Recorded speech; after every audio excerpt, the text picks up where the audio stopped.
നമ്മുടെ ഇന്നത്തെ യാത്ര കോഴിക്കോട് ജില്ലയിലെ താമരശ്ശേരിയിൽ നിന്നും 1 കിലോമീറ്റർ മാത്രം ദൂരമുള്ള കോരങ്ങാട് കൽപ്പറ്റ സൂഫി മുസ്ലിയാർ മഖാമിലേക്കാണ്.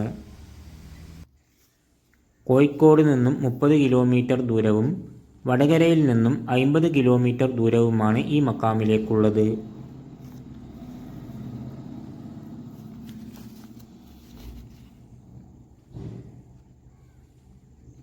വയനാട്ടിലെ കൽപ്പറ്റയിലാണ് ഇദ്ദേഹം കൂടുതൽ കാലം താമസിച്ചത്. അതുകൊണ്ടാണ് കൽപ്പറ്റ സൂഫി മുസ്ലിയാർ ഉപ്പാപ്പ എന്നറിയപ്പെടുന്നത്.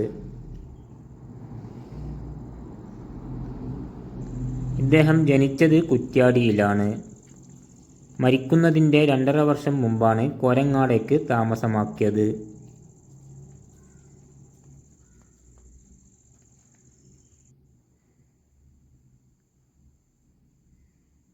ഇതാണ് കൽപ്പറ്റ സൂഫി മുസ്ലിയാർ ഉപ്പാപ്പയുടെ മക്ബറ.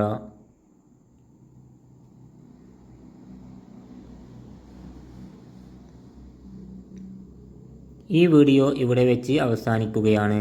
ചാനൽ സബ്സ്ക്രൈബ് ചെയ്യാൻ മറക്കരുതേ.